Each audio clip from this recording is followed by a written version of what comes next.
Chapter 17. Forgiveness and Healing. The betrayal of the Son of God lies only in illusions, and all his sins are but his own imagining. His reality is forever sinless. He need not be forgiven, but awakened. In his dreams he has betrayed himself, his brothers, and his God. Yet what is done in dreams has not been really done. It is impossible to convince the dreamer that this is so, for dreams are what they are because of their illusion of reality.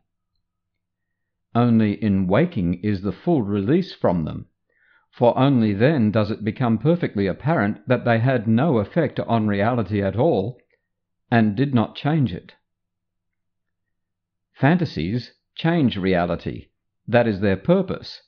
They cannot do so in reality, but they can do so in the mind that would have reality different. It is then only your wish to change reality that is fearful, because by your wish you think you have accomplished what you wish. This strange position, in a sense, acknowledges your power. Yet by distorting it and devoting it to evil, it also makes it unreal. You cannot be faithful to two masters who ask of you conflicting things. What you use in fantasy you deny to truth, yet what you give to truth to use for you is safe from fantasy. Fantasy and distorted perception. When you maintain that there must be order of difficulty in miracles, all you mean is that there are some things you would withhold from truth. You believe that truth cannot deal with them only because you would keep them from truth. Very simply, your lack of faith in the power that heals all pain arises from your wish to retain some aspects of reality for fantasy. If you but realized what this must do to your appreciation of the whole. What you reserve unto yourself you take away from him who would release you. Unless you give it back, it is inevitable that your perspective on reality be warped and uncorrected. As long as you would have it so long will the illusion of order of difficulty in miracles remain with you. For you have established this order in reality by giving some of it to one teacher and some to another. And so you learn to deal with part of truth in one way and in another way the other part. To fragment truth is to destroy it by rendering it meaningless. Orders of reality is a perspective without understanding, a frame of reference for reality to which it cannot really be compared at all. Think you that you can bring truth to fantasy and learn what truth means from the perspective of illusions? Truth has no meaning in illusion. The frame of reference for its meaning must be itself. When you try to bring truth to illusions, you are trying to make illusions real, and keep them by justifying your belief in them. But to give illusions to truth is to enable truth to teach that the illusions are unreal, and thus enable you to escape from them. Reserve not one idea aside from truth, or you establish orders of reality which must imprison you. There is no order in reality because everything there is true. Be willing then to give all you have held outside the truth to him who knows the truth, and in whom all is brought to truth. Be not concerned with anything except your willingness to have this be accomplished. He will accomplish it, not you. But forget not this: when you become disturbed and lose your peace of mind because another is attempting to solve his problems through fantasy, you are refusing to forgive yourself for just this same attempt. And you are holding both of you away from truth and from salvation. As you forgive him, you restore to truth what was denied by both of you, and you will see forgiveness where you have given it. The forgiven world. Can you imagine how beautiful those who forgive will look to you? In no fantasy have you ever seen anything so lovely. Nothing you see here, sleeping or waking, comes near to such loveliness. And nothing will you value like unto this, nor hold so dear. Nothing that you remember, that made your heart seem to sing with joy, has ever brought you even a little part of the happiness this sight will bring you. For you will see the Son of God. You will behold the beauty which the Holy Spirit loves to look upon, and which he thanks the Father for. He was created to see this for you, until you learn to see it for yourself. And all his teaching leads to seeing it and giving thanks with him. This loveliness is not a fantasy. It is the real world, bright and clean and new, with everything sparkling under the open sun. Nothing is hidden here, for everything has been forgiven, and there are no fantasies to hide the truth. The bridge between that world and this is so little and so easy to cross that you could not believe it is the meeting place of worlds so different. Yet this little bridge is the strongest thing that touches on this world at all. This little step, so small it has escaped your notice, is a stride through time into eternity, and beyond all ugliness into beauty that will enchant you, and will never cease to cause you wonderment at its perfection. This step, the smallest ever taken by anything, is still the greatest accomplishment of all in God's plan of atonement. All else is learned, but this is given, complete and wholly perfect. No one but him who planned salvation could complete it thus. The real world in its loveliness you learn to reach. Fantasies are all undone, and no one and nothing remains still bound by them, and by your own forgiveness you are free to see. Yet what you see is only what you have made, with the blessing of your forgiveness on it. And with this final blessing of God's Son upon himself, the real perception, born of the new perspective he has learned, has served its purpose. The stars will disappear in light, and the sun which opened up the world to beauty will vanish. Perception will be meaningless when it has been perfected, for everything that has been used for learning will have no function. Nothing will ever change. No shifts nor shadings, no differences, no variations which made perception possible will occur.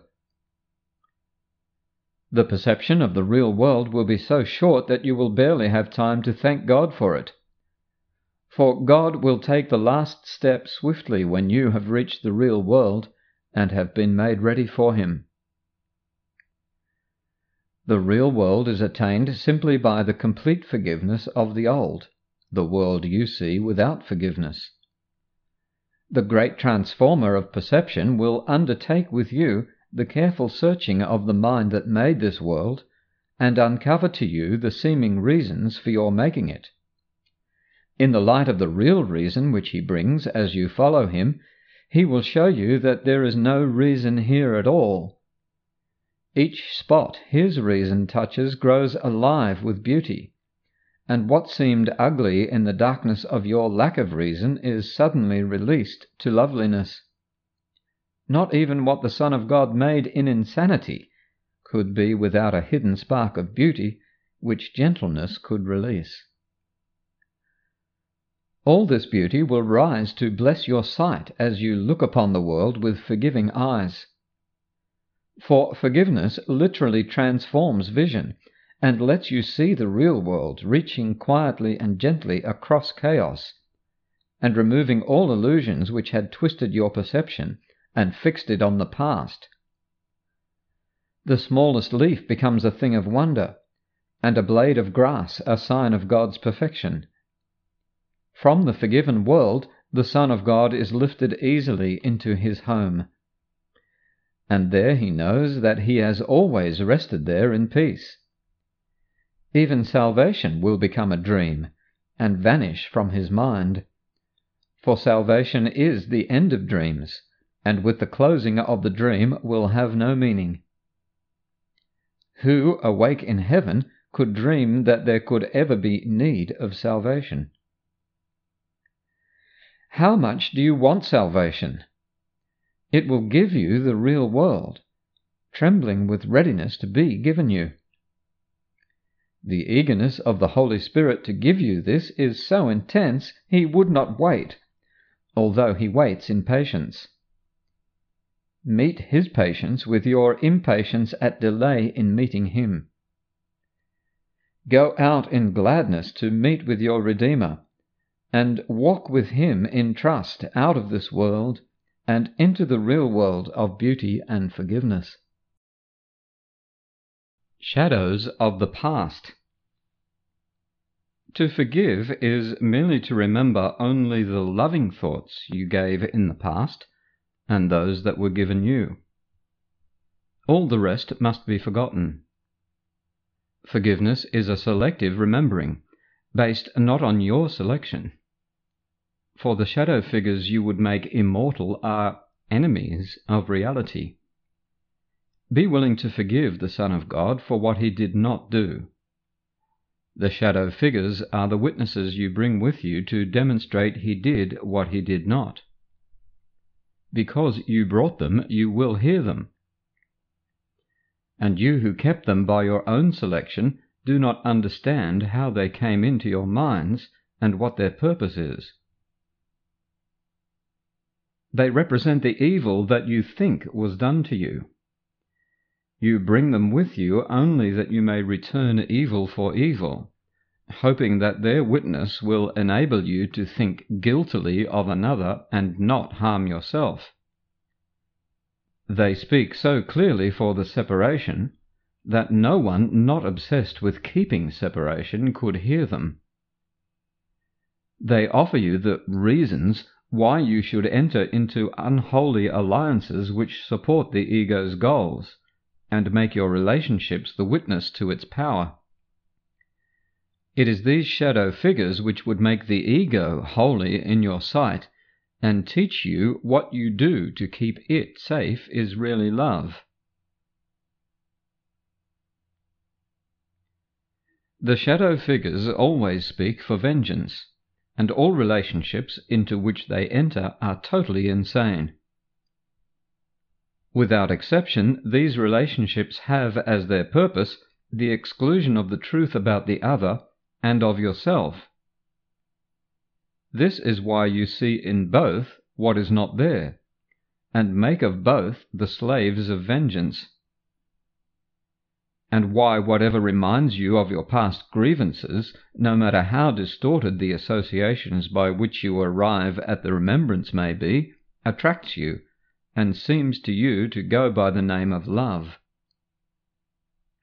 And finally, why all such relationships become the attempt at union through the body.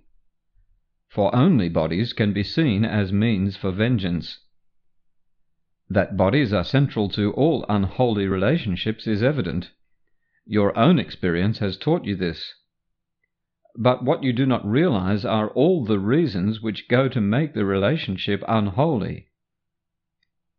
For unholiness seeks to reinforce itself, as holiness does, by gathering to itself what it perceives as like itself. In the unholy relationship, it is not the body of the other with which union is attempted, but the bodies of those who are not there. Even the body of the other, already a severely limited perception of him, is not the central focus, as it is, or in entirety. What can be used for fantasies of vengeance, and what can be most readily associated with those on whom vengeance is really sought, are centered on and separated off as being the only parts of value. Every step taken in the making the maintaining and the breaking off of the unholy relationship is a move toward further fragmentation and unreality. The shadow figures enter more and more, and the one in whom they seem to be decreases in importance. Time is indeed unkind to the unholy relationship, for time is cruel in the ego's hands, as it is kind when used for gentleness. The attraction of the unholy relationship begins to fade and to be questioned almost at once. Once it is formed, doubt must enter in because its purpose is impossible. The only such relationships which retain the fantasies that center on them are those which have been dreamed of but have not been made at all. Where no reality has entered, there is nothing to intrude upon the dream of happiness. Yet consider what this means. The more reality that enters into the unholy relationship, the less satisfying it becomes, and the more the fantasies can encompass, the greater the satisfaction seems to be. The ideal of the unholy relationship thus becomes one in which the reality of the other does not enter at all to spoil the dream, and the less the other really brings to it, the better it becomes. Thus the attempt at union becomes a way of excluding even the one with whom the union was sought, for it was formed to get him out of it and join with fantasies in uninterrupted bliss. How can the Holy Spirit bring His interpretation of the body as a means of communication into relationships whose only purpose is separation from reality? What forgiveness is enables Him to do so. If all but loving thoughts has been forgotten, what remains is eternal, and the transformed past is made like the present. No longer does the past conflict with now. This continuity extends the present by increasing its reality and its value in your perception of it. In these loving thoughts is the spark of beauty hidden in the ugliness of the unholy relationship in which the hatred is remembered, yet there to come alive, as the relationship is given to Him who gives it life and beauty. That is why atonement centers on the past, which is the source of separation and where it must be undone. For separation must be corrected where it was made. The ego seeks to resolve its problems not at their source but where they were not made, and thus it seeks to guarantee there will be no solution. The Holy Spirit wills only to make His resolutions complete and perfect, and so He seeks and finds the source of problems where it is, and there undoes it. And with each step in His undoing is the separation more and more undone, and union brought closer. He is not at all confused by any reasons for separation. All He perceives in separation is that it must be undone. Let Him uncover the hidden spark of beauty in your relationships and show it to you. Its loveliness will so attract you that you will be unwilling ever to lose the sight of it again, and you will let it transform the relationship so you can see it more and more, for you will want it more and more and become increasingly unwilling to let it be hidden from you. And you will learn to seek for and establish conditions in which this beauty can be seen. All this you will do gladly if you but let Him hold the spark before you to light your way and make it clear to you. God's Son is one. Whom God has joined as one, the ego cannot break apart. The spark of holiness must be safe, however hidden it may be, in every relationship, for the Creator of the one relationship has left no part of it without Himself. This is the only part of the relationship the Holy Spirit sees, because He knows that only this is true. You have made the relationship unreal and therefore unholy by seeing it where it is not and as it is not. Give the past to Him who can change your mind about it for you. But first be sure you fully realize what you have made the past to represent, and why. In brief, the past is now your justification for entering into a continuing unholy alliance with the ego against the present. For the present is forgiveness. Therefore the relationships which the unholy alliance dictates are not perceived nor felt as now. Yet the frame of reference to which the present is referred for meaning is an illusion of the past, in which those elements which fit the purpose of the unholy alliance are retained and all the rest let go. And what is thus let go is all the truth the past could ever offer to the present as witnesses for its reality, while what is kept but witnesses to the reality of dreams. It is still up to you to choose to be willing to join with truth or illusion. But remember that to choose one is to let the other go. Which one you choose, you will endow with beauty and reality, because the choice depends on which you value more. The spark of beauty or the veil of ugliness, the real world or the world of guilt and fear, truth or illusion, freedom or slavery. It is all the same. For you can never choose except between God and the ego. Thought systems are but true or false, and all their attributes come simply from what they are. Only the thoughts of God are true, and all that follows from them comes from what they are, and is as true as is the holy source from which they came. My holy brothers, I would enter into all your relationships and step between you and your fantasies. Let my relationship to you be real to you, and let me bring reality to your perception of your brothers. They were not created to enable you to hurt yourselves through them. They were created to create with you. This is the truth that I would interpose between you and your goal of madness. Be not separate from me, and let not the holy purpose of atonement be lost to you in dreams of vengeance. Relationships in which such dreams are cherished have excluded me. Let me enter in the name of God, and bring you peace, that you may offer peace to me. Perception and the two worlds. God established his relationship with you to make you happy, and nothing you do which does not share his purpose can be real. The purpose God ascribed to anything is its only function. Because of his reason for creating his relationship with you, the function of relationships became forever to make happy, and nothing else. To fulfill this function, you relate to your creations as God to his.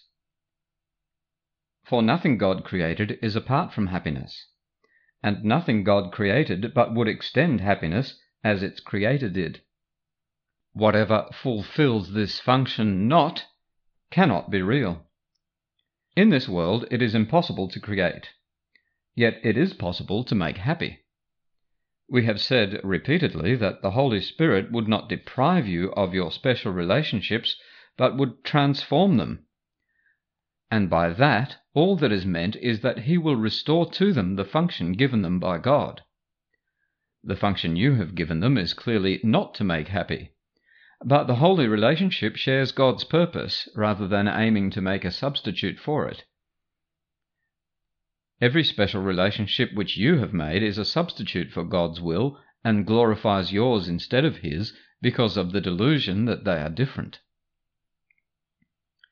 You have made very real relationships even in this world which you do not recognize, simply because you have raised their substitutes to such predominance that when truth calls to you, as it does constantly, you answer with a substitute. Every special relationship which you have ever undertaken has as its fundamental purpose the aim of occupying your minds so completely that you will not hear the call of truth. In a sense, the special relationship was the ego's answer to the creation of the Holy Spirit, who was God's answer to the separation. For although the ego did not understand what had been created, it was aware of threat. The whole defense system which the ego evolved to protect the separation from the Holy Spirit was in response to the gift with which God had blessed it, and by his blessing enabled it to be healed. This blessing holds within itself the truth about everything. And the truth is that the Holy Spirit is in close relationship with you, because in him is your relationship with God restored to you. The relationship with him has never been broken, because the Holy Spirit has not been separate from anyone since the separation. And through him have all your holy relationships been carefully preserved to serve God's purpose for you. The ego is hyper-alert to threat, and the part of your mind into which the ego was accepted is very anxious to preserve its reason as it sees it. It does not realize that it is totally insane, and you must realize just what this means if you would be restored to sanity. The insane protect their thought systems, but they do so insanely, and all their defenses are as insane as what they are supposed to protect. The separation has nothing in it, no part, no reason, and no attribute that is not insane. And its protection is part of it, as insane as the whole. The special relationship, which is its chief defense, must therefore be insane. You have but little difficulty now in realizing that the thought system which the special relationship protects is but a system of delusions. You recognize, at least in general terms, that the ego is insane. Yet the special relationship still seems to you somehow to be different.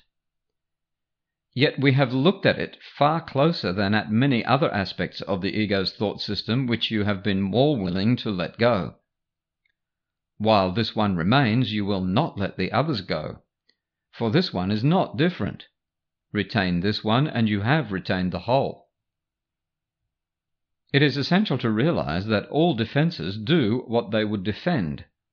The underlying basis for their effectiveness is that they offer what they defend. What they defend is placed in them for safekeeping, and as they operate they bring it to you. Every defense operates by giving gifts, and the gift is always a miniature of the thought system the defense protects, set in a golden frame. The frame is very elaborate, all set with jewels and deeply carved and polished. Its purpose is to be of value in itself and to divert your attention from what it encloses. But the frame without the picture you cannot have. Defenses operate to make you think you can. The special relationship has the most imposing and deceptive frame of all the defenses the ego uses. Its thought system is offered here, surrounded by a frame so heavy and so elaborate that the picture is almost obliterated by its imposing structure. Into the frame are woven all sorts of fanciful and fragmented illusions of love, set with dreams of sacrifice and self-aggrandizement, and interlaced with gilded threads of self-destruction. The glitter of blood shines like rubies, and the tears are faceted like diamonds and gleam in the dim light in which the offering is made. Look at the picture. Do not let the frame distract you. This gift is given for your damnation, and if you take it you will believe that you are damned. You cannot have the frame without the picture. What you value is the frame, for there you see no conflict. Yet the frame is only the wrapping for the gift of conflict. The frame is not the gift. Be not deceived by the most superficial aspects of this thought system, for these aspects enclose the whole, complete in every aspect. Death lies in this glittering gift. Let not your gaze dwell upon the hypnotic gleaming of the frame. Look at the picture, and realize that death is offered you. That is why the holy instant is so important in the defense of truth. The truth itself needs no defense, but you do need defense against your own acceptance of the gift of death. When you, who are truth, accept an idea so dangerous to truth, you threaten truth with destruction. And your defense must now be undertaken to keep truth whole. The power of heaven, the love of God, the tears of Christ, and the joy of his eternal Spirit are marshalled to defend you from your own attack. For you attack them, being part of them, and they must save you, for they love themselves. The holy instant is a miniature of heaven, sent you from heaven. It is a picture, too, set in a frame. Yet if you accept this gift, you will not see the frame at all, because the gift can only be accepted through your willingness to focus all your attention on the picture.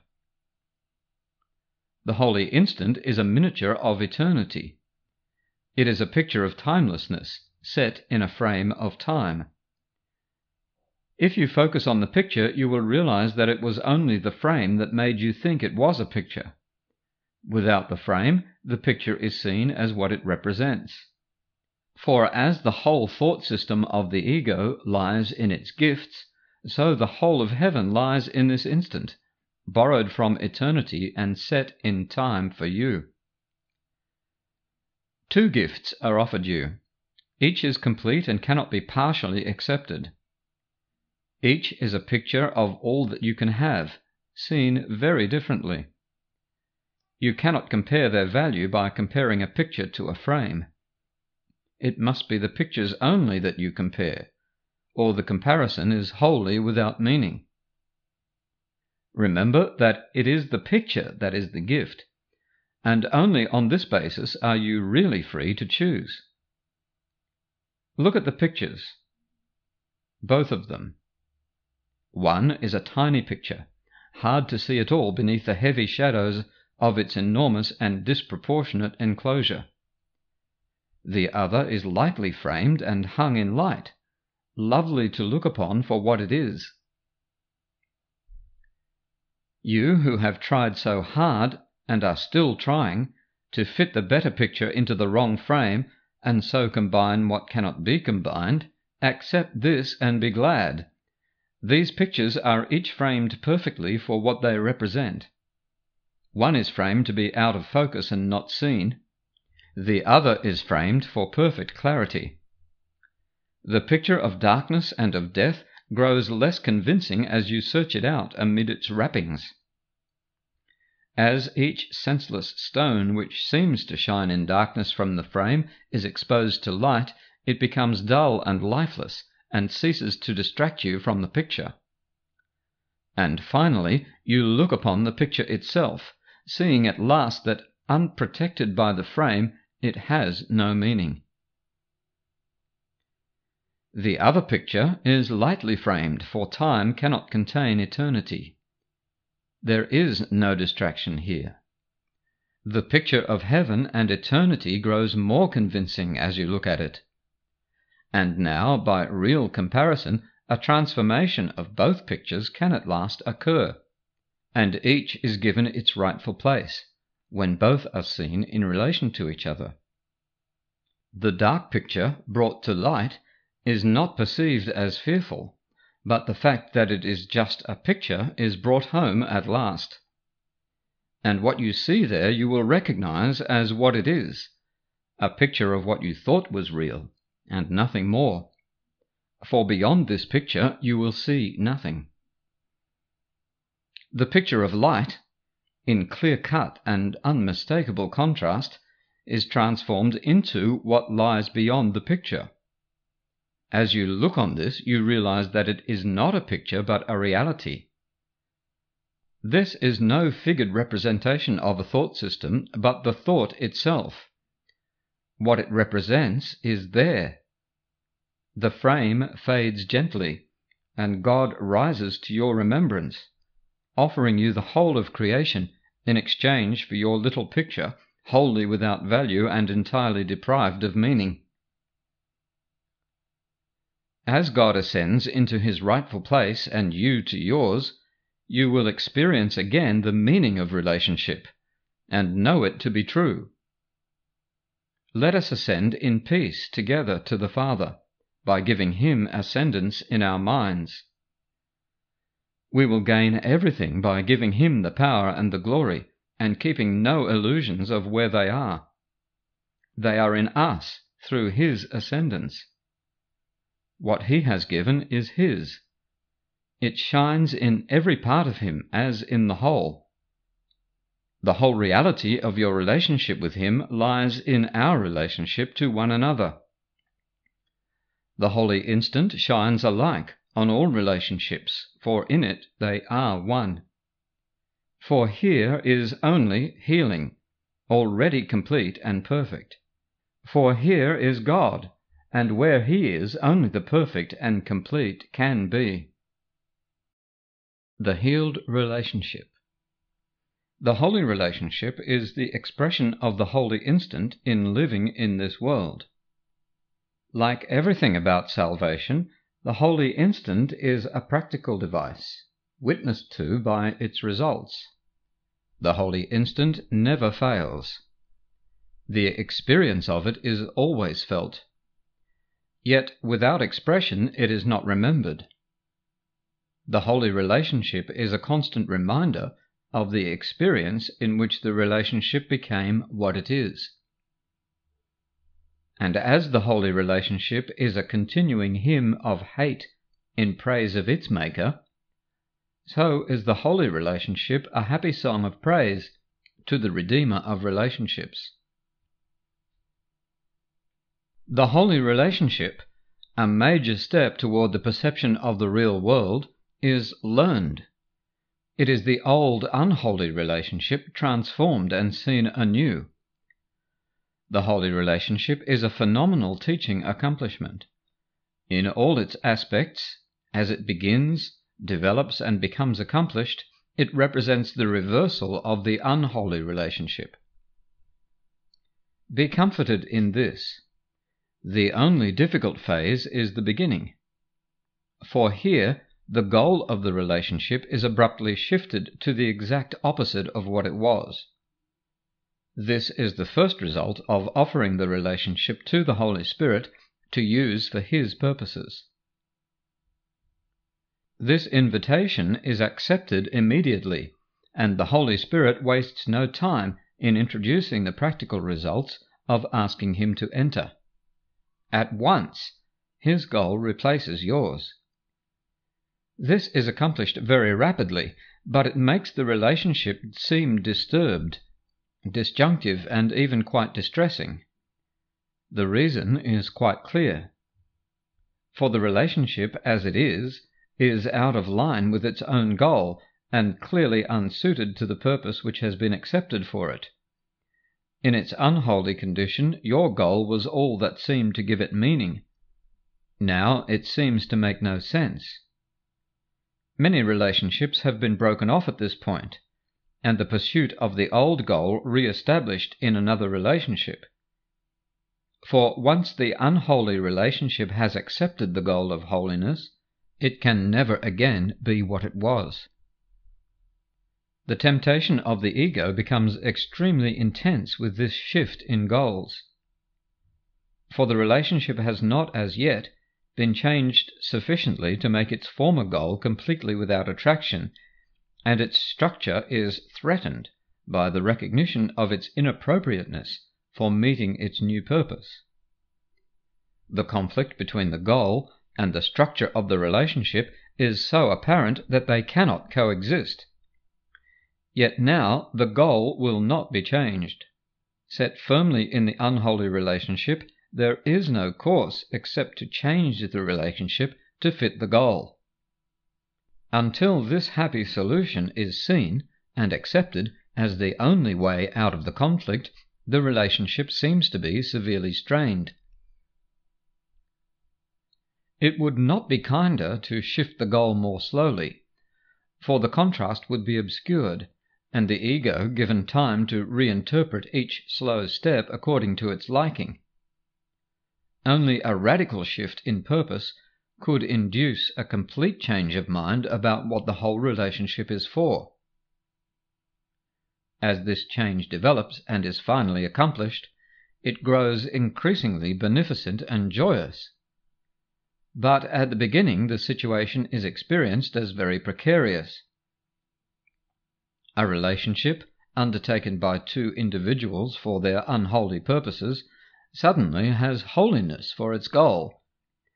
As these two contemplate their relationship from the point of view of this new purpose, they are inevitably appalled. Their perception of the relationship may even become quite disorganized. And yet the former organization of their perception no longer serves the purpose they have agreed to meet. This is the time for faith. You let this goal be set for you. That was an act of faith. Do not abandon faith now that the rewards of faith are being introduced. If you believed the Holy Spirit was there to accept the relationship, why would you now not still believe that He is there to purify what He has taken under His guidance? Have faith in each other in what but seems to be a trying time. The goal is set, and your relationship has sanity as its purpose. For now you find yourselves in an insane relationship, recognized as such in the light of its goal.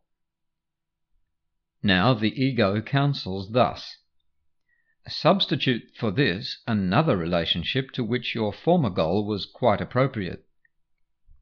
You can escape from your distress only by getting rid of each other.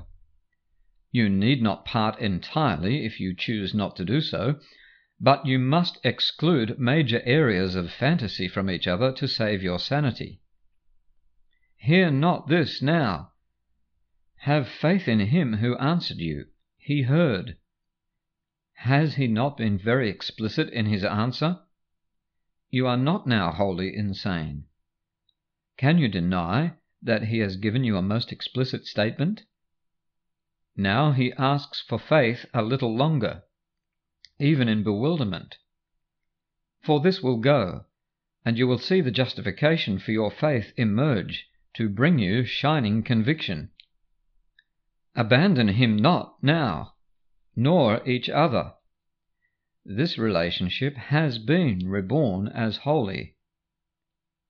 Accept with gladness what you do not understand, and let it be explained to you as you perceive its purpose work in it to make it holy.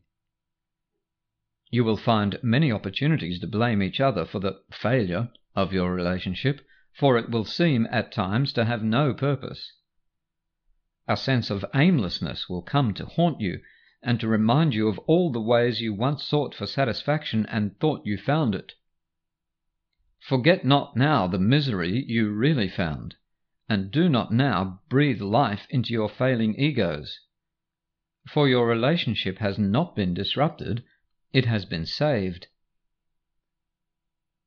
You are very new in the ways of salvation, and think you have lost your way. Your way is lost, but think not this is loss. In your newness, remember that you have started again together. And take each other's hand, to walk together along a road far more familiar than you now believe.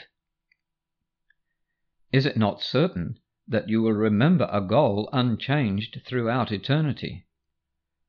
For you have chosen but the goal of God, from which your true intent was never absent. Throughout the sonship is the song of freedom heard, in joyous echo of your voice. You have joined with many in the holy instant, and they have joined with you. Think not your choice will leave you comfortless, for God Himself has blessed your holy relationship. Join in His blessing, and withhold not yours upon it. For all it needs now is your blessing, that you may see that in it rests salvation. Condemn salvation not, for it has come to you, and welcome it together, for it has come to join you together in a relationship in which all the sonship is together blessed. You undertook together to invite the Holy Spirit into your relationship. He could not have entered otherwise. Although you may have made many mistakes since then, you have also made enormous efforts to help Him do His work. and he has not been lacking in appreciation for all you have done for him. Nor does he see the mistakes at all. Have you been similarly grateful to each other? Have you consistently appreciated the good efforts and overlooked mistakes? Or has your appreciation flickered and grown dim in what seemed to be the light of the mistakes? You are now entering upon a campaign to blame each other for the discomfort of the situation in which you find yourselves. And by this lack of thanks and gratitude you make yourselves unable to express the holy instant, and thus you lose sight of it. The experience of an instant, however compelling it may be, is easily forgotten if you allow time to close over it. It must be kept shining and gracious in your awareness of time, but not concealed within it. The instant remains, but where are you? To give thanks to each other is to appreciate the holy instant, and thus enable its results to be accepted and shared. To attack each other is not to lose the instant, but to make it powerless in its effects. You have received the holy instant, but you have established a condition in which you cannot use it. As a result, you do not realize that it is with you still. And by cutting yourself off from its expression, you have denied yourself its benefit. You reinforce this every time you attack each other, for the attack must blind you to yourself. And it is impossible to deny yourself and recognize what has been given and received by you. You stand together in the holy presence of truth itself. Here is the goal together with you. Think you not the goal itself will gladly arrange the means for its accomplishment? It is just this same discrepancy between the purpose that has been accepted and the means as they stand now, which seems to make you suffer, but which makes heaven glad. If heaven were outside you, you could not share in its gladness. Yet because it is within, the gladness too is yours. You are joined in purpose, but remain still separate and divided on the means. Yet the goal is fixed, firm and unalterable, and the means will surely fall in place because the goal is sure. And you will share the gladness of the sonship that it is so. As you begin to recognize and accept the gifts you have so freely given to each other, you will also accept the effects of the holy instant, and use them to correct all your mistakes and free you from their results. And learning this, you will have also learned how to release all the sonship, and offer it in gladness and thanksgiving to Him who gave you your release, and would extend it through you. Practical forgiveness. The practical application of the Holy Spirit's purpose is extremely simple, but it is unequivocal. In fact, in order to be simple, it must be unequivocal. The simple is merely what is easily understood, and for this it is apparent that it must be clear. The setting of the Holy Spirit's goal is general. Now He will work with you to make it specific. There are certain very specific guidelines He provides for any situation, but remember that you do not yet realize their universal application. Therefore, it is essential at this point to use them in each situation separately, until you can more safely look beyond each situation in an understanding far broader than you now possess.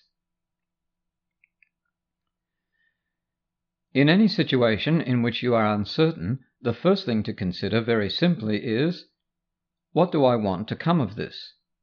What is it for?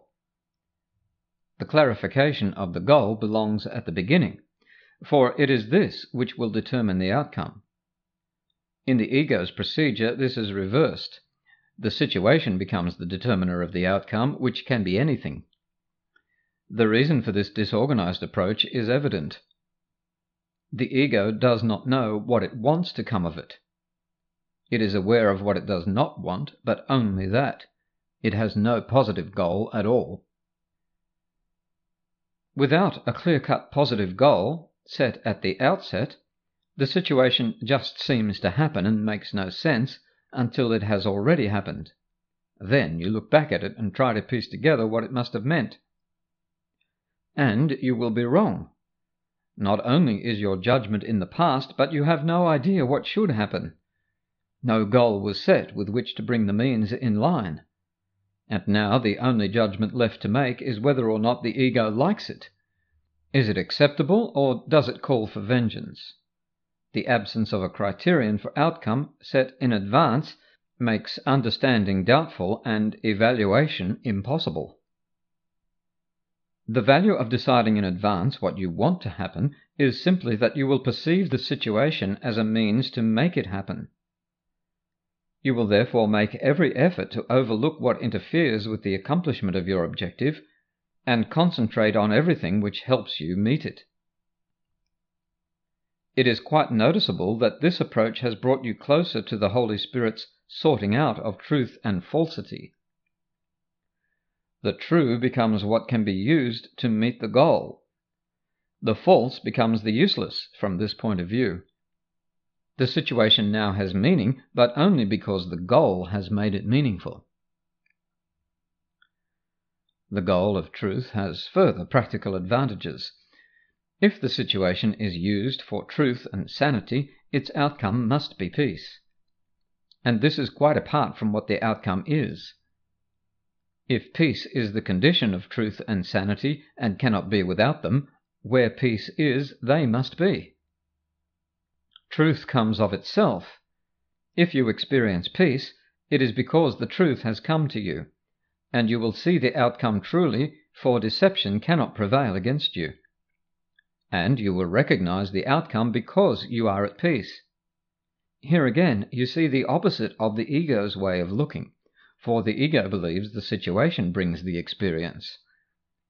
The Holy Spirit knows that the situation is as the goal determines it, and is experienced according to the goal. The goal of truth requires faith.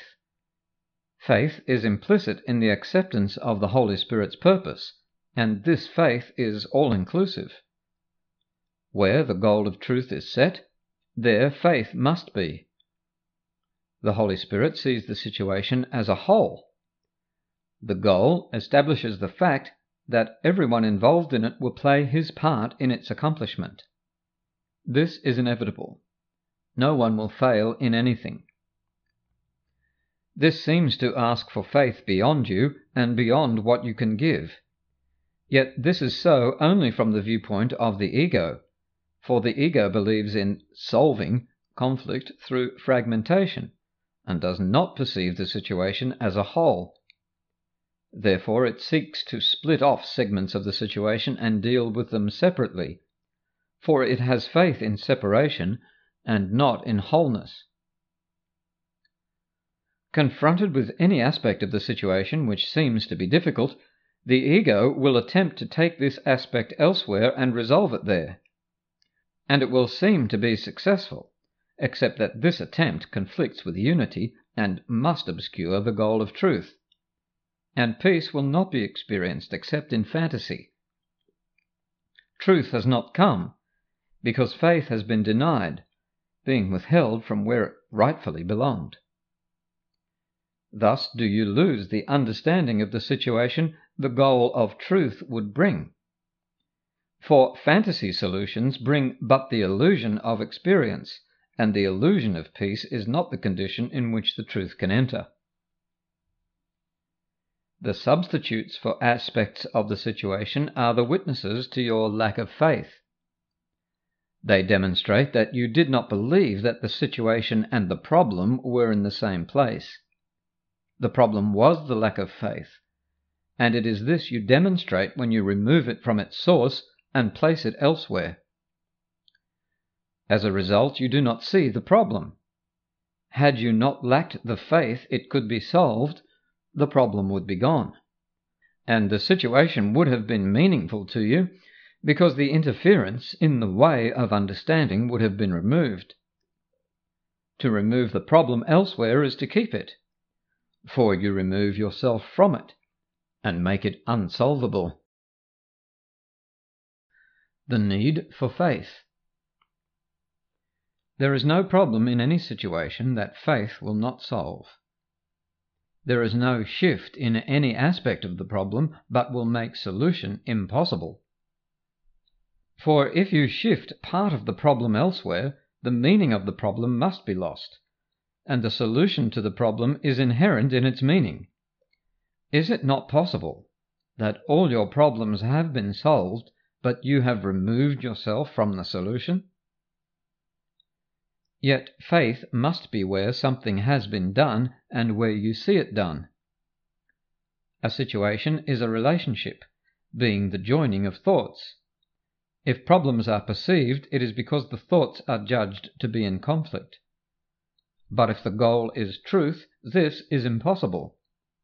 Some idea of bodies must have entered, for minds cannot attack. The thought of bodies is the sign of faithlessness, for bodies cannot solve anything, and it is their intrusion on the relationship, an error in your thoughts about the situation, which then becomes the justification for your lack of faith. You will make this error, but be not at all concerned with that. The error does not matter. Faithlessness brought to faith will never interfere with truth. But faithlessness used against truth will always destroy faith. If you lack faith, ask that it be restored where it was lost, and seek not to have it made up to you elsewhere, as if you had been unjustly deprived of it. Only what you have not given can be lacking in any situation. But remember this: the goal of holiness was set for your relationship and not by you. You did not set it because holiness cannot be seen except through faith. And your relationship was not holy because your faith in one another was so limited and little. Your faith must grow to meet the goal that has been set. The goal's reality will call this forth, for you will see that peace and faith will not come separately. What situation can you be in without faith, and remain faithful to each other? Every situation in which you find yourself is but a means to meet the purpose set for your true relationship. See it as something else, and you are faithless. Use not your faithlessness. Let it enter, and look upon it calmly, but do not use it. Faithlessness is the servant of illusion, and wholly faithful to its master. Use it, and it will carry you straight to illusions. Be tempted not by what it offers you. It interferes not with the goal, but with the value of the goal to you. Accept not the illusion of peace it offers, but look upon its offering and recognize it is illusion. The goal of illusion is as closely tied to faithlessness as faith to truth. If you lack faith in anyone to fulfill, and perfectly, his part in any situation dedicated in advance to truth, your dedication is divided, and so you have been faithless to each other, and used your faithlessness against each other. No relationship is holy unless its holiness goes with it everywhere. As holiness and faith go hand in hand, so must its faith go everywhere with it. The goal's reality will call forth and accomplish every miracle needed for its fulfillment. Nothing too small or too enormous, too weak or too compelling, but will be gently turned to its use and purpose. The universe will serve it gladly, as it serves the universe. But do not interfere. The power set in you, in whom the Holy Spirit's goal has been established, is so far beyond your little conception of the infinite that you have no idea how great the strength that goes with you. And you can use this in perfect safety. Yet for all its might, so great it reaches past the stars and to the universe that lies beyond them, your little faithlessness can make it useless if you would use the faithlessness instead. Yet think on this and learn the cause of faithlessness. You think you hold against the other what he has done to you. But what you really blame him for is what you did to him. It is not his past but yours you hold against him, and you lack faith in him because of what you were. Yet you are as innocent of what you were as he is. What never was is causeless, and is not there to interfere with truth. There is no cause for faithlessness, but there is a cause for faith. That cause has entered any situation which shares its purpose. The light of truth shines from the center of the situation and touches everyone to whom the situation's purpose calls. It calls to everyone. There is no situation which does not involve your whole relationship, in every aspect and complete in every part. You can leave nothing of yourself outside it, and keep the situation holy. For it shares the purpose of your whole relationship, and derives its meaning from it. Enter each situation with the faith that you give to each other, or you are faithless to your own relationship. Your faith will call the others to share your purpose, as this same purpose called forth the faith in you. And you will see the means you once employed to lead you to illusions transformed to means for truth.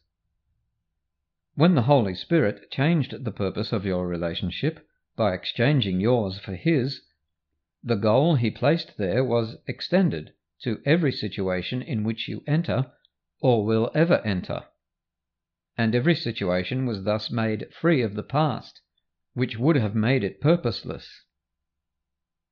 You call for faith because of him who walks with you in every situation. You are no longer wholly insane, nor no longer alone. For loneliness in God must be a dream. You, whose relationship shares the Holy Spirit's goal, are set apart from loneliness because the truth has come. Its call for faith is strong. Use not your faithlessness against it, for it calls you to salvation and to peace. The conditions of forgiveness. The holy instant is nothing more than a special case or an extreme example of what every situation is meant to be. The meaning which the Holy Spirit's purpose has given it is also given to every situation. It calls forth just the same suspension of faithlessness, withheld and left unused, that faith might answer to the call of truth. The holy instant is the shining example, the clear and unequivocal demonstration of the meaning of every relationship and every situation seen as a whole. Faith has accepted every aspect of the situation, and faithlessness has not forced any exclusion on it. It is a situation of perfect peace simply because you have let it be what it is. This simple courtesy is all the Holy Spirit asks of you. Let truth be what it is. Do not intrude upon it. Do not attack it. Do not interrupt its coming. Let it encompass every situation and bring you peace. Not even faith is asked of you, for truth asks nothing. Let it enter, and it will call forth and secure for you the faith you need for peace. But rise you not against it, for against your opposition it cannot come. Would you not want to make a holy instant of every situation? For such is the gift of faith, freely given wherever faithlessness is laid aside unused. And then the power of the Holy Spirit's purpose is free to use instead.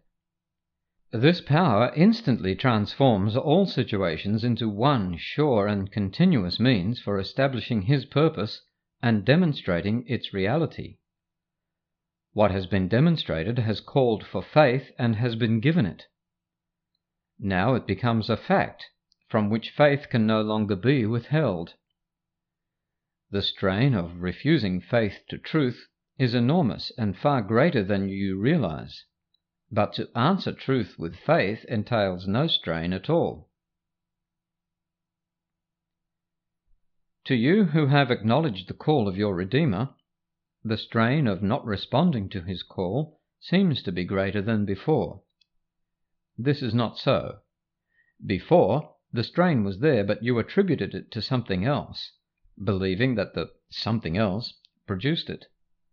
This was never true, for what the something else produced was sorrow and depression, sickness and pain, darkness and dim imaginings of terror, cold fantasies of fear and fiery dreams of hell. And it was nothing but the intolerable strain of refusing to give faith to truth and see its evident reality. Such was the crucifixion of the Son of God. His faithlessness did this to him. Think carefully before you let yourself use faithlessness against him. For he is risen, and you have accepted the cause of his awakening as yours. You have assumed your part in his redemption, and you are now fully responsible to him. Fail him not now, for it has been given you to realize what your lack of faith in him must mean to you. His salvation is your only purpose.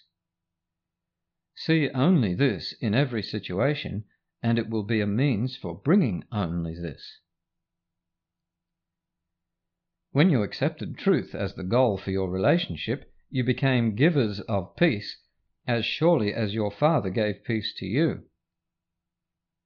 For the goal of peace cannot be accepted apart from its conditions, and you had faith in it, for no one accepts what he does not believe is real.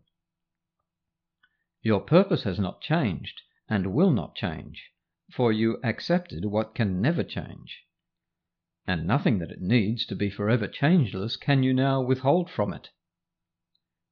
Your release is certain. Give as you have received, and demonstrate that you have risen far beyond any situation that could hold you back and keep you separate from him whose call you answered.